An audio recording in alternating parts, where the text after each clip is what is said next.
Hi, everybody. Welcome to the Recovery from Relapse. Today's date is Tuesday, the 9th of April, 2024, and I'm absolutely delighted. An early riser this morning again. It's John Kay. John is currently living in Los Angeles. He's originally from the New York area, and he came to OA in 1981. He is now going to tell you his experience, strength, and hope. Thanks a million, John. Take it away. Oh, thank you, Rita. My name is John Kiernan. I'm a recovered compulsive overeater. Some quick numbers Rita sort of mentioned. I've been in program for 42 years, actually coming up on 43. 27, no, actually just 28 last month, years of abstinence. I've been maintaining a 105-pound weight loss for most of that time. And as those of you who can do basic math will notice, there was 42 years and then there was 28. So there was a lot of relapse going on for the first 14 years I was in program. And the thing about this relapse is I was going to 3 to 5 meetings a week. I could quote you the big book, but I still couldn't stay out of the food. Now, I don't have time for my whole story today. You can hear up on the LA podcasts if you're interested. But I really want to focus on the relapse cycle today and how to get out of it. I call it the relapse cycle because for most of us who are in the food, it wasn't just boom out and that's it. It was a week on, a week off, a month on, a month off. And it was just miserable. And let me first by saying one of my favorite sayings we have here in LA, and it's a little complicated. It's not about the food unless it's about the food. And then it's all about the food until it's not about the food.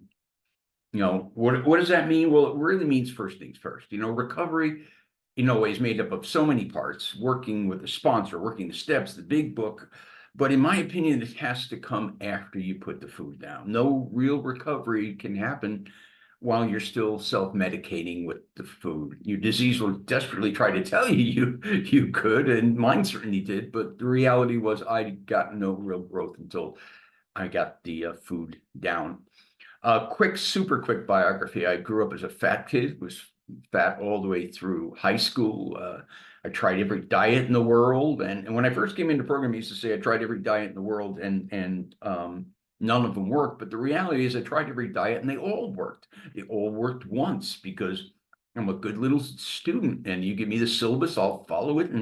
But the trouble is I have the brain of a compulsive eater that immediately then starts looking for loopholes. And that's what happened. I got through high school, never dated and didn't go to the prom, hung out with all these kids who were they call them freaks and geeks that nobody else liked. And then at the end of high school, I found alcohol. And I only mention this because it's part of my story. And it was the first time I got to a normal weight. Now, this is how I did it. I would not eat for a week at a time. And then I'd binge one night, and then I would not eat for a week at a time, and I binged one night. And, you know, if you're a 19-year-old boy with the metabolism of a hummingbird, which I would love to have now, you will lose weight, but it's not a particularly good way to do it. But the thing is, I look back now and realize, you know, there was a part of me that just knew that there was no like dimmer switch on this. There was it was only an off and on switch. And the only way I could maintain any normal weight loss was to keep it off as long as I could. And that's what I did. And I ended up in my first relationship and stuff like that. But then alcohol took over. And all the weight I lost in the early days of my drinking came on and then some. You know, I always joked that I always say I was fat, then I was a drunk, and then I was a fat drunk. And again, this isn't an AA pitch, but I have to tell the one thing that was a key to being able to make a 12-step program work for me. And that's that I rebelled against any 12-step program. My mother had gone, and to me, it was this bunch of religious nuts, and I want nothing to do with you people.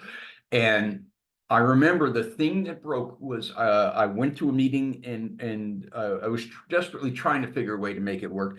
And I'm putting away chairs at the end of the meeting and I'm arguing with somebody about this. I'm saying, I can't be part of this religious. And he says, no, it's not a religious program. It's a spiritual program. And I said, no, it isn't. And we have the steps up. I said, look, God, him with a capital H. And he looked at it and he looked back at me and said, okay, leave it out. I was like, what?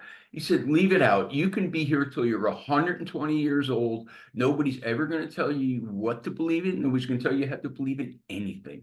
Just do us a favor. Be willing to keep an open mind. And because he said it that way, it made all the difference in the world. I got into early sobriety, but then I started doing the crazy dieting, and then I had a relapse with AA. But when I came back, by then I'd heard of OA, and I knew that was really the answer. And I came into OA and I fell in love because all of a sudden everything made sense. And I couldn't understand why you guys have all these problems. It was an easy abstinence. I got the food plan they got, and all I have to do is follow it. And I don't know why you guys are all slipping. And it was just easy. And I also like to say this is the one time in my life I was anorexic, because I've had every iteration of this disease. I'm a compulsive eater. I'm a bulimic. I'm an exercise bulimic. And for this one little time, I was anorexic. And what happened is this: if you've been fat pretty much your whole life, and you have this concept of goal weight, it almost comes with angels singing goal weight. And I thought, okay, I'm going to get to goal weight. And I had ideas. I'm going to get there. I'm going to become self-confident, like myself. I'm going to be ladies' man, or whatever the hell I was thinking that. And what happened is I had a number, and I got to that number, and nothing changed. I didn't like myself anymore. I didn't feel any more self-confident. I was totally the same person. And so, genius that I am, I said, well, it must be another 10 pounds. So I lose another 10 pounds, and I don't like myself anymore, and I'm not happy, and all those things. So, okay, it must be another 10 pounds. And about that time, people are looking at me like, are you okay? I was starting to look very sunken. There will be a picture going up and showing me then. And I have to say, I think it's something I had to do, because if I didn't do it myself, I wouldn't understand when people say there's no number on a scale that's going to make me like myself, make me feel more confident. And it's true. There was no number on a scale. And so I did really well for a while, and then I gave it away. And then I tried to get it back, and it was not working. It kept being so hard. And I can look now and know something. I'm a counselor, drug and alcohol counselor, and we always talk in our business of the addict is always chasing the first high. Well, for me, I was chasing the first abstinence. I wanted it to be easy again. I wanted it to be simple. I wanted the abstinence fairy to hit me on the head with the wand, and it wasn't. Now, I can look back now and realize that first go around in OA, it was just another one of those diets, right? And I do the diets well the first time, right? And so I sort of got it together. I got married, I moved to LA, but then my program fell apart. I was slipping. It was probably the most miserable time of my life. I was going to 4 to 5 meetings a week. I remember I was secretary of this meeting, and I was a sponsor. I shouldn't have been doing either of those, by the way. I had a sponsor. I was delegate to our intergroup. And yet I would leave that meeting that I was secretary of and stop at the donut shop on the way home. And I remember one time walking out going, well, what am I doing? I don't have to, I'm not sentenced to be in OA. I don't have to be here if I don't want. But that's that pitiful, incomprehensible demoralization that I just couldn't grasp. So I'm going to jump ahead to talk about the gift of abstinence I was finally given, on March 7th. I remember that day. And I say a gift because I don't believe I can get abstinent. I believe I was given a gift, but it's up to, I can 100% throw it away. No higher power is going to grab an abstinence from anybody, in my opinion. But so I spent a long time looking at my relapse cycle and thinking about it and doing a lot of work on it. And I found out some things that, again, this is me looking backwards, 2020 hindsight, as they say. First, let me say something I don't hear at meetings enough. Recovery from food addiction is hard. I wish somebody had told me. I would hear people get up at the podium and they're trying to be all happy and and I'm hanging on by my fingernails. And I wish somebody had said, this is going to be hard, And it's hard for a number of reasons that we don't have time to enumerate, other than to say some things like, unlike AA, there's 1,000 easier, softer ways being thrown in your face all the time. Commercials for things and ads in various magazines. But that doesn't happen in AA. There's not a lot of, well, here's how you can drink, and even though you have a problem, it'll be okay. And then there are many others that I enumerate, like when I lead a retreat. But the most difficult with this disease is the method in which it delivers the pain. With alcohol and drugs, it's acute pain. It slams you down into the sidewalk, and pulls your bloody face up and goes, okay, do you get it? And if you have some ability, every once in a while, you'll go, my God, what am I doing? But with food, it's this chronic, dull pain that makes you know something's wrong. It makes you uncomfortable enough to know you should do something about it, but not always uncomfortable enough to be willing to go to any lengths, like the book says. And what happens is it's such a slow, insidious thing. We start moving the goalposts. Well, I'm never going to get to 200 pounds. Okay, I'm at 200, but I'm not going to get to 220. And then you start wearing the expansive pants, and you start only looking at yourself from near up. And you continually accept more and more of what was previously unacceptable. And the way I like to describe it is the story of the frog. You may have heard the story, and scientists can take a live frog and bring it toward this pan of boiling water. And as the frog gets closer, he realizes this is somewhere he doesn't want to be and will thrash and try and get away. But you can take that same frog and put it in a pan of room temperature water and turn the heat up, and that frog will die in a pan of boiling water that it could have jumped out of at any time. And to me, that's compulsive eating. That slow heat rising and rising. And so it wasn't easy in the beginning. And I like to tell people this just so it doesn't, not pander. For the beginning, it is not easy. Maybe it will be for a little, but there's going to be times where it's going to be hard. And here's the thing, those of us with long-term abstinence, we're not masochists. If it was going to be miserably hard like it was on certain days in my first, months, I wouldn't keep doing it, right? But it isn't. It's easy. It becomes so much easier. But here's the thing, to get to the place where it's easy, you got to go through the place where it's hard first. So back to looking at my relapse, I realized that I never understood powerlessness, at least as it has to do with this disease.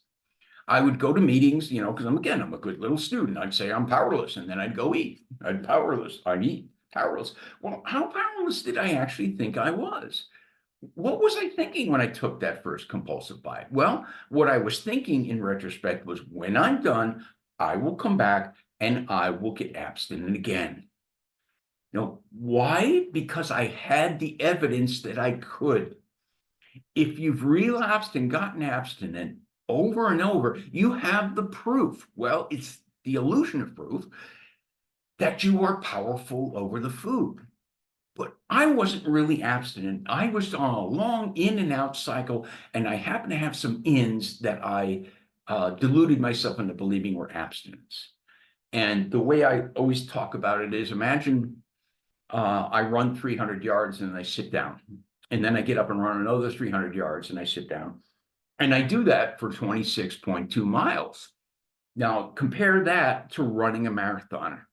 And that's what abstinence is. It's a marathon. There's a great quotes at the bottom of 450, top of 451, that talks about life's always going to, the tides of life flow endlessly, for better or worse.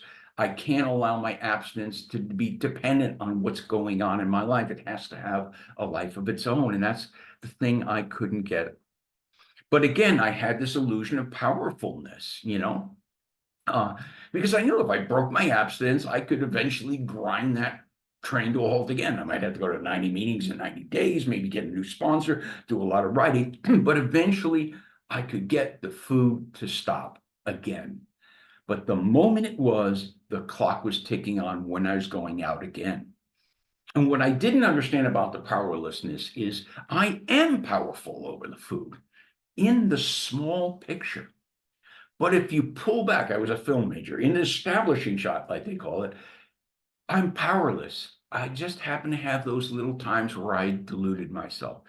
So I needed to readjust my concept of powerlessness. And, when I first came into programming, he's been around for a while, we used to have this sort of hardcore, we don't eat no matter what. We don't eat no matter what. Well, I heard a person who just put it so much better. They said, if you're a compulsive eater and food is an option, it's always going to be the only option, if you have a choice of maybe going through some emotional pain or something, or eating something that obviously you like and that maybe does something to make you feel better or did at one point, then it's a no-brainer. So I realized for me, food could no longer be an option to pain or emotion. I can enjoy my food, but I can't. And there's a guy named Terrell here who always says, if it's not an option, it's not a problem. And so I had to understand the powerlessness. And then the other thing I had to understand was the disease. I always like to say my disease is like the world's best salesman. If you think of somebody who's a salesman, they're smooth and they're suave and they're friendly and they like their product, which in this case is the food, and they know you like that product, which is to eat. And that salesman is constantly, when I was trying to get abstinent, trying to make the sale 24/7, it was there. And I'll imagine it's a salesman that can also read your mind. So whatever you're going to say, he's got the answer. And that's what that salesman would do. And he would do it over and over until he made the sale and I went and broke my abstinence. But the evil thing about this salesman is when I did, he would put his arm around me and say, and by the way, this was your idea. It wasn't my idea. If it was my idea, I wouldn't have been going to all those meetings. I wouldn't have been secretary, sponsor, had a sponsor. But in that moment of impulse, this is addiction at its core. That moment of impulse, it convinces me it's my idea. And it's hard because the thoughts to eat are the same as the other thoughts we have all day. Oh, I'm driving down the street. I'm going to take a left. I'm going to take a right at this next block. I'm going to pull into the store, buy a bunch of ice cream, go home and binge. Wait a minute, what was that last one? But that's just it. We can't, it would be just so great if our disease sounded different. If it sounded like Darth Vader, John, go eat, then, oh, that's my disease. But it doesn't. So I have to listen to what it says, not how it sounds. And I think the most important thing I wish I'd have understood during my relapse is this, that salesman gets up every day with only one job to do, and that's to get me to kick the can down the road one more day on putting the food down. Because it knows if it can get me to do it today, it'll get me to do it tomorrow and on and on. And it's so evil. The program used all perfectly good program concepts against me. Well, I'll work on the big book. Okay, I'm not abstinent, but I'll work on the big book. Well, I'll work on the steps. I'm praying for the willingness. That was another one. Well, willingness doesn't come from prayer. It comes from pain. It comes from desperation. But by doing that and getting me to say, well, I'm just, praying for the willingness, it convinces me I'm doing something when I'm really not. I'm just going to meetings, and the key to recovery is surrender, and the way I talk about surrender is are you out of ideas, and the thing is, my disease wants to convince me of the opposite, which is negotiation. It always wants me to believe I can negotiate with this, but then my disease always wins. But here's the thing about the word surrender. It sounds like a very passive word, but it isn't. It is a very active taking back your life. You're going to be making the decisions in your life, not your disease, because that's what it did. I was like a puppet to that disease for so long. So that's how I figured out about step one. And then I needed a power greater than myself to help me with that problem. Why? Because as step two says, I'm insane. Now, I always like to reverse the order of step two and say, I'm insane, I need help. But then what? And some people bristle at that word insanity, but I found the most perfect definition for insanity once. It said, a state of mind that prevents normal perception. That was it, Think about what is sanity. It's making 1,000 decisions constantly. I'm going to do this, I'm going to do that. And we do a really good job because we got this great computer on the top of our shoulders that is really good at making good decisions and assessments, but it does it through our perceptions. The trouble is I have a state of mind which prevents normal perception. And only in this one, well, two for me, two areas. And that's the thing. We have great computers, but my disease is corrupting the data that is coming in on which I am making what I think is a good decision. It's why somebody can sit at a bar and take a whiskey and put it in milk and think, oh, that won't hurt, right? In the big book, Jim from More About Alcoholism. And we all laugh at that story and the absurdity of it, but you know who probably laughed too? Jim, but just not until the next day, right? I mean, how many times have we done this? What the hell was I thinking? But that's the thing. I wasn't doing the thinking. My disease was doing the thinking. And so after realizing I'm powerless and I'm realizing I'm saying I got the problem of getting better, and the big book tells me I need a power greater than myself to help me achieve this recovery. And I always say the steps don't require belief in any kind of a formal higher power. The steps require me to believe that I am a lesser power. My own best thinking got me to 300 pounds. My own best thinking got me passed out on the floor, drunk. And the thing I love about 12-step programs is the concept of the levels of higher powers, as in plural. It's a really grounded out God, myself, and another human being. Because when I was coming out of relapse, I needed a sponsor way more than I needed a higher power. Now, I know today my sponsor was a bridge to that higher power, but I needed help from somebody other than me, because I can go up with the best of intentions onto a mountaintop and meditate and try and commune with God and come down convinced that chocolate is now a vegetable, But then I call my sponsors, and God told me chocolate's a vegetable, and my sponsor's going to be like, nah, not today, But that's just the thing. I'm a compulsive eater. I can't be sure what is the voice of my higher power versus what is the voice of my disease, just doing a really good impression of my higher power. So I need that grounded out spirituality. Now, let me just speak for a minute from a person who came in with really no belief. To me, the steps are God's gift to the 20th century. I always say it's the lifeboat that was sent to us for the help, but we still have to get in and row to shore. I can't just sit in the rowboat and go, well, I'm powerless, because there's a big difference between powerlessness and helplessness. To me, personally, this is just my personal belief. I believe in that rowboat, and I believe there's a thread that goes up to some kind of a higher power. But even if you don't believe in that kind of thing, just cut the thread and believe in the rowboat. And it doesn't even take faith, because you can look around in rooms to see people who their entire lives, they couldn't get it to work until they came to this program and worked the steps. And again, part of this, for anybody who's new, who's struggling with the concept of any kind of a higher power, like I did, is I had to lose my prejudice over any kind of spiritual practice. I had lumped everything together into something when it isn't. And I think we've all had that to an extent. If you think of that concept, it's why there's a chapter in the big book called We Agnostics. It's not called You Agnostics, it's called We, saying, yeah, we were there with you. Don't worry, you'll find something. Nobody's going to push it on you. But before I could come up with this conception of a higher power, I had to tear down the one I was given, because we're all given a hand-me-down God. I got mine from my mother. She got it from her mother. She gets back to County Wexford, But it's not our higher power. It's somebody else's higher power. And so I believe we have to tear it down and start to rebuild it. Now, we may rebuild it exactly the same way. You may find the faith of your childhood, but the thing is, then it's yours, and that's so important. I've been around for a long time, and I know priests, ministers, rabbis, nuns. If it was simply a matter of a conscious contact with a higher power, they would have needed to come here and get in the same rowboat we do, but they do.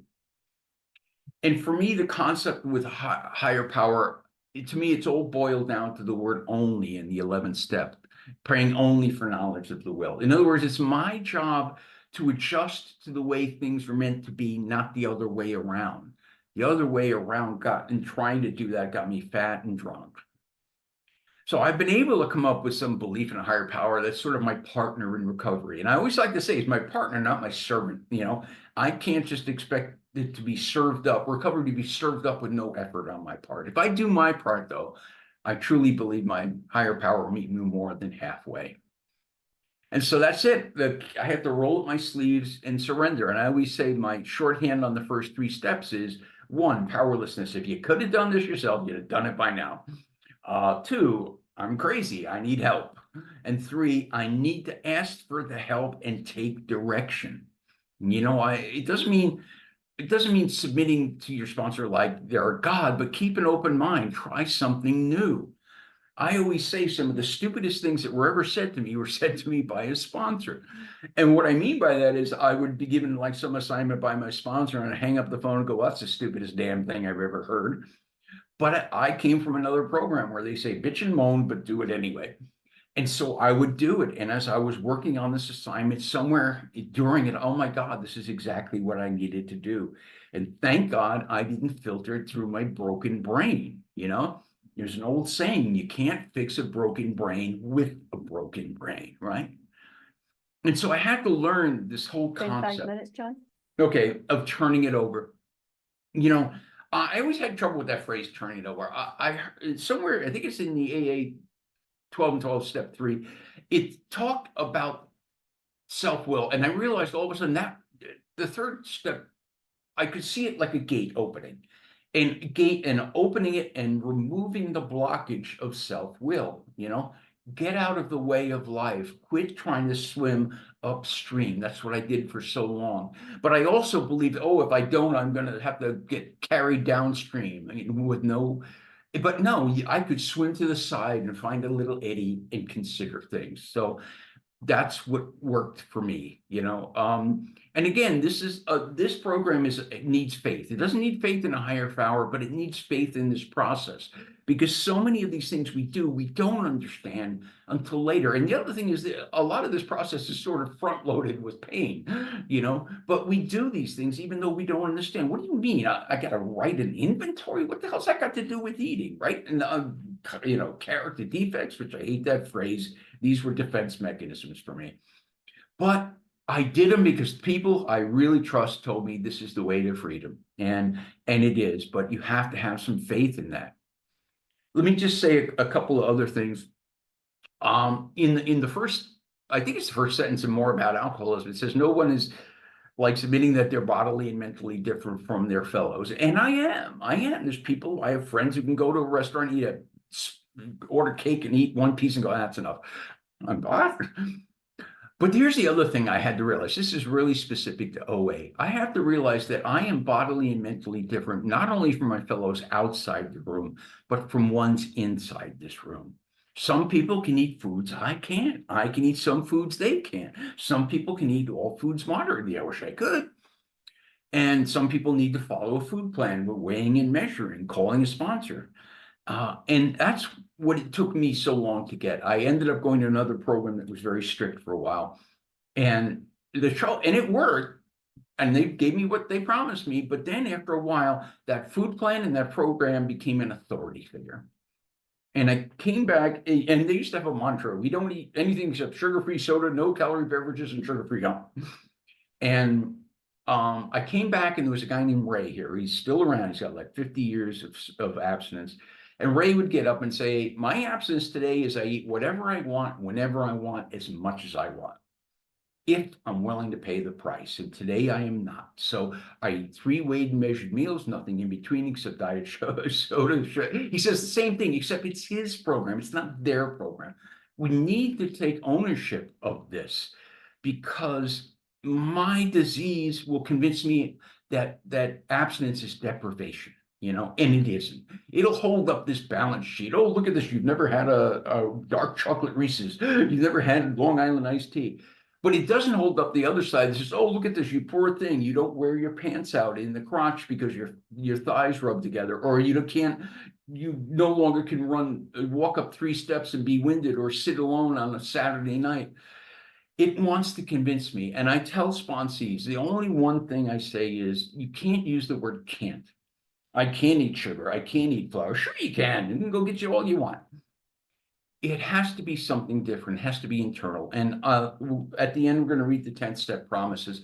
And I think the goal for all of us here is spoken in the 10-step promises, and that is we will be placed in a position of neutrality around the food.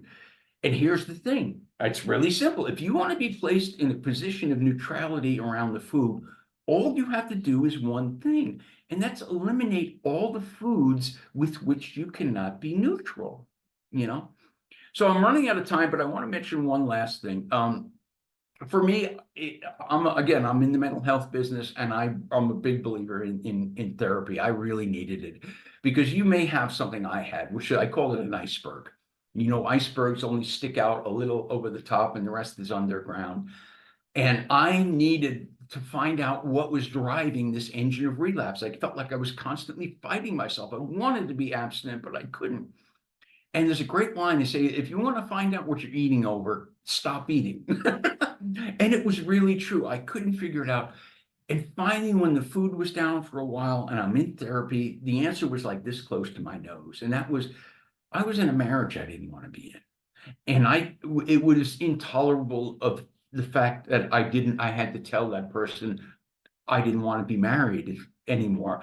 And I couldn't deal with that. So I wheeled this big distraction between me and the real problem, which was the food. And I needed to work that out. And I think a lot of people have this thing called an iceberg, you know, and you need to get it out. You know, there's a lady named Leah who started Vision for You, who always says the disease gets back in through our wounds. And that's the truth. I kept trying to stitch my wound up and it kept infecting. I needed to open that thing. I needed to clean it out. And if you've ever cleaned a wound, it hurts like heck, right? But I got told one of the most important things by a therapist, and that was there's nothing in here that can hurt you anymore, but not dealing with it can. So if I could make one recommendation is be willing to go to any lengths and deal with what may be in there, and it won't hurt you, I promise. Okay, I think I about hit my time. I want to just say one last thing. I'm gonna put my information in the chat after we're stopped. I'm thinking of starting a meeting that's sort of focused on the first compulsive bite. And if anybody's interested, shoot me an email, and I'm still formulating the whole thing. So that's it. I hope this it helped somebody, and I'll turn the meeting back over to is it Rita? I don't know who's running. Yeah, Rita. Thanks, John. John, do you want to talk through your photos quickly? I'll just show them so that you can just say, just to give people a feel for. Oh yeah, I didn't know if you put them up or not. Yeah, yes. There you go. There I am. The upper left is John in Blessed Sacrament in 8th grade. The one on the upper right is John at his skinniest, size 29 jeans, which I could never wear again. This is me in the middle of Relapse on the lower left, and that's me on the lower right at the Vision for You convention with Julie B, who I know is in London, and this other woman from British Columbia in Canada. Oh, that's wonderful. I'm just going to read out a little paragraph just to back up what John said. And it's more about alcoholism, and he actually mentioned it. Most of us have been unwilling to admit we were real alcoholics. No person likes to think he is bodily and mentally different from his fellows. Therefore, it is not surprising that our drinking careers have been characterized by countless vain attempts to prove we could drink like other people. The idea that somehow, someday, he will control and enjoy his drinking is a great obsession of every abnormal drinker. The persistence of this illusion is astonishing. Many pursue it into the gates of insanity or death. We learned we had to fully concede to our innermost selves that we were alcoholics. This is the first step in recovery.